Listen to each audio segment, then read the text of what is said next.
Hello friends, let's play a game. Have you ever? Have you ever created a source in Evidentia and then later created a second source in Evidentia and then weeks later realized that the two different sources are really the same source and it's just the citation that should have been different? It would have been nice to be able to merge citations from one source into another. Or have you had the opposite occur, where you've created a source with multiple citations and then realized for organization's sake you really wanted those citations split into separate sources? Well, today on Evidentia Answers, we're going to look at splitting and merging sources.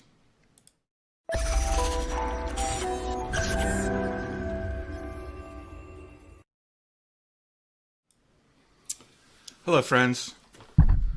Are you hearing me? I am not seeing the little audio mixer thing go live. Can somebody in chat tell me whether or not you can hear my audio? I'm a little concerned that it got turned off. Let me make sure it is not. Oh, technical. Okay, good. You can hear me. All right. I'll have to find out why I'm not getting the little lights to make me feel more comfortable. So this week in Evidentia Answers, and this is our third episode, but the first official episode because I scheduled it ahead of time and got the news out, we're going to look at splitting and merging sources. And this is something that I've had to do as a feature that a lot of people asked for very early on in Evidentia's life. And the best way to take care of that is to give you a demonstration. So let's look at what prompted this. Kai Chandler in our Facebook group asked, is there a way to copy citations from one source to another? The reason is that I have a number of death certificates, each with a separate identical source and unique citations, whereas it would be tidier if I had a single source with multiple citations under it. Once I've done that, I could delete the redundant sources. Now, let me start by saying there's no wrong way of organizing your sources and your citations. Some people like to have one source when the record is the same. It might be an entire ancestry database. Or it might be a single record in the ancestry database. And in the first case, you'd have a lot of different citations for that source. In the second case, it might be one-to-one. You can do either one in Evidentia, and it really is up to you. There's not a right or wrong way. But there are times when you realize that you've kind of gone down a path that you didn't mean to go down, and that it would be easier for you to find or manage records in Evidentia if you merged or split your sources. So that's what we're going to look at today. And I've got a little video demo here. Give me 1 second. So here's what I'm talking about. So in Evidentia, we have a source, and a source can have a citation. A citation can have multiple claims attached to it. Each claim can provide evidence for one or more claim type subject combinations, and then there's a proof that goes with that claim type and subject. And along those lines, I can have another citation that references a different part of the source. Now, later I realized that it really should have been split into a separate source, and Evidentia is going to allow me to do that. And then I can also do the reverse, which is I have two sources, and I realize that I just want one source with two different citations. So that's what we're looking at, and the best way to look at that is to go into Evidentia itself. So here I am I got to this screen. I should have started another screen to show you. I went to the list manager, and from the list manager, I moved from subjects and claim types to the sources screen. And here you can see that there are two panels in the sources screen, and this is going to allow me to do a merge, or in some cases to do a split. So what I'm going to do first is to demonstrate a merge. Now I don't have good candidate for a merge, so I want to drag the 1790 census, and I'm not sure why it grabbed all of that, and put it on the right hand side. My right and left again on the left hand side, and then I'm going to take the 1810 census and I'm going to put it on the right hand side. Now I'm going to pretend just for a moment that both of these should have been entries for the 1790 census. Let me see, yeah. And what I'm going to do here, I want to move the citation that's currently in the 1810 census into the 1790 census. So I'm just going to hover over, and you can see there's a double cross, and I can drag over to the 1790 US Census, and you'll see now that under the 1790 US Census there is there are two citation entries. Now in real life I would end up renaming the 1810 US Census citation to something different, but this is just for demonstration purposes. So I'm going to select the merge, and it's going to tell me that one citation will be moved from the source on the right to the source on the left, and the source on the right will be deleted. And that's key, because if there are no citations left in the source on the right, Evidentia will delete that source because it's assuming that you didn't want it in the first place. Should probably be a little more flexible than that, but there you have it. So I'm going to select yes, and now you see if I go to the main screen and I go to my identify source and I select the 1790 US Census, you will see that on the under the citations I have two citations I can select from.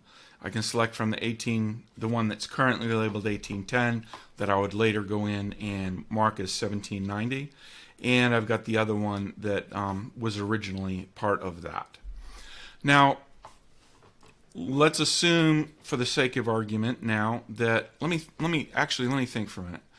I'm going to let me go down to one that has multiples. And I know that there's some vital records. Okay, so here I've selected the Massachusetts Vital Records 1841 to 1910, which is a collection in the New England Historical Genealogical Society's website. And you can see here I have multiple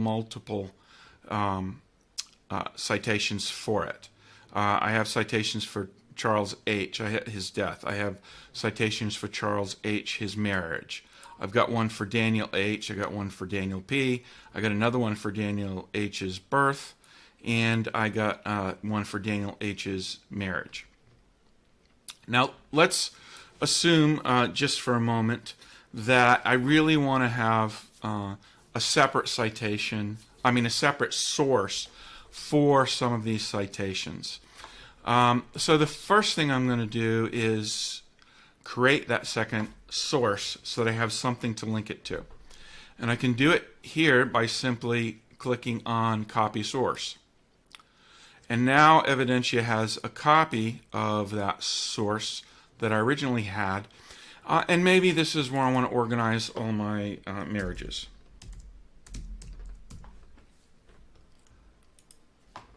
I wouldn't really organize it that way for myself, but some people may like that sort of thing. And you'll see that by default, Evidentia created a citation. Now, I don't want that citation, but Evidentia won't actually let me save it. That's interesting. I forgot about this. Evidentia won't actually let me save the source until I've got a citation connected with it, which explains why in the previous, where I split them out, that it deleted automatically, once there were no citations, deleted the source record. So again, it's not going to let me save that citation until I've got some sort of listing for it. And at this point, you can see here that I have a citation, just a dummy citation for the vital records with marriages. And I'm going to delete that one later, you'll see in a moment. But let me show you what I wanted to do. So I'm going to go back to the list manager, and I'm going to go to sources, and I am going to filter again on vital records.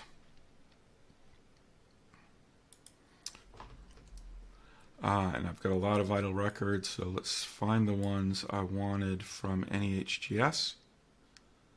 Why am I not seeing it? There we go. Okay, so I've got this source. Well, I've got this one that I want to keep, the marriage one, and I'm going to want to keep the other, but you'll see that won't be an issue. And I'm going to take the original one and put it on the left-hand side this time. And you see in the list on the on the right-hand side, you'll see in the list on the right-hand side that I have all my original citations. So what I'm going to do is I'm going to take the ones related to a marriage and move it to the other side. Let's see, birth, death, death.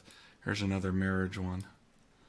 And okay, so let's say that's what I wanted to do. Now when I do the merge, it's going to tell me that 2 citations will be moved. The source on the right will not be deleted because it has citations left. Do I want to continue? Yes, I do. And then let's say done. And now when I go back to my identify source screen and I select vital, when I go to the marriages one, you'll see here that the ones that I wanted got moved over. And let me see here. I'm going to delete the one I didn't want. See, delete that citation. There we go. And so now I have 2 vital record sources from the NEHGS collection. One that I just wanted to save marriages in.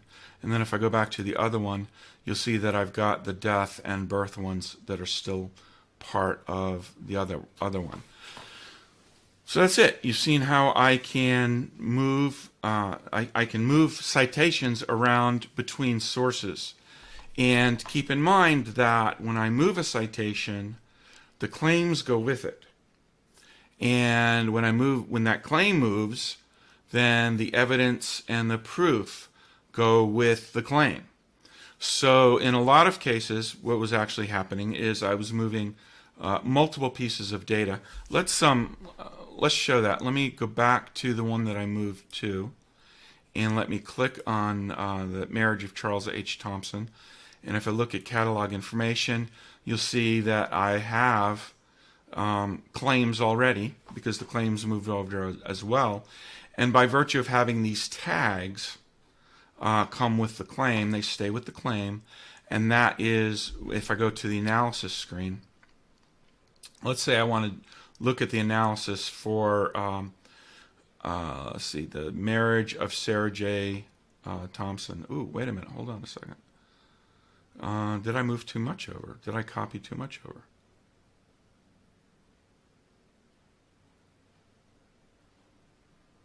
So no, it moved over all of the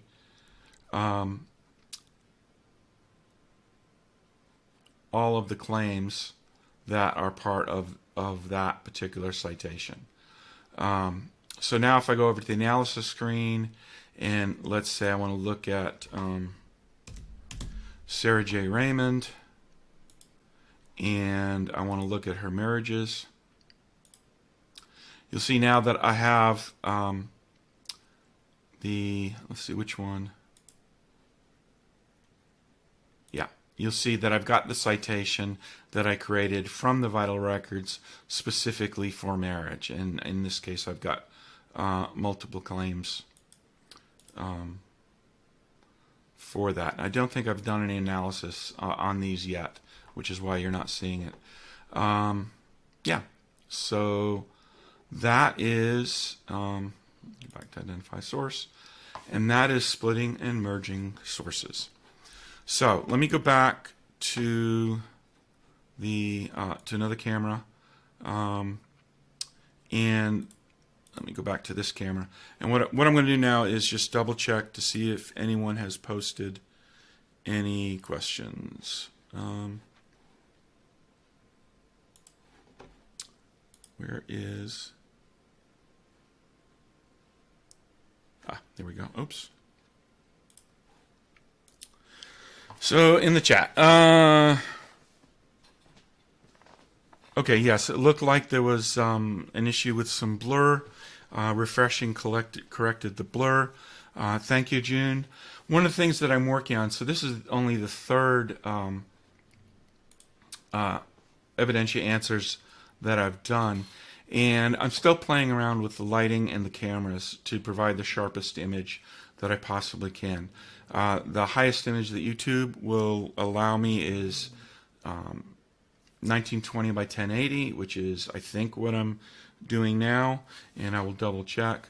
But as I said, I'm still playing around with the lighting, and I've got two different cameras that I'm experimenting with. It's when I look at the preview, it's a little bit grainy, and my face looks a little redder than it is in real life. I think that's because of the yellow light behind me. I had some issues with the white lights in front of me, so that's what I'm playing with. But does anybody have any questions about what we've shown?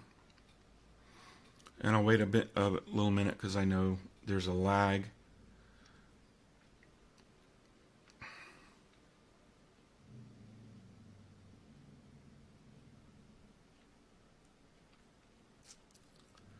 June says, sources are my challenge. There's a lot of things that you can do with sources. So hopefully it can help you out. And I don't want to promise vaporware, but there is going to be more that you can do in the next version. And before you ask, I'm not announcing next version date yet. It will not be this year. It doesn't look like we have any questions. So I want to encourage you to subscribe to this channel so that it will show up in your list when we add new content. Next week's episode, haven't decided on the content yet. A lot of the content is driven by your questions in the Facebook group. So if you have a question that you'd like to see addressed in future episodes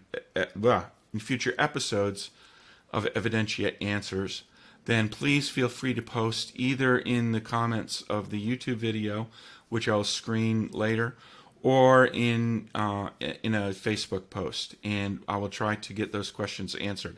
Now, if you do ask a question in the Facebook post that I can answer easily, I will try and answer it then and there, but that doesn't mean that I won't provide a demonstration of it in Evidentia Answers if I feel like a live demonstration would be valuable to the community. So I ask that you click the subscribe button in the lower corner. And if you want to see more of these videos, then please press the like button as well. Thank you so much for joining us, and we'll see you back in the Facebook group.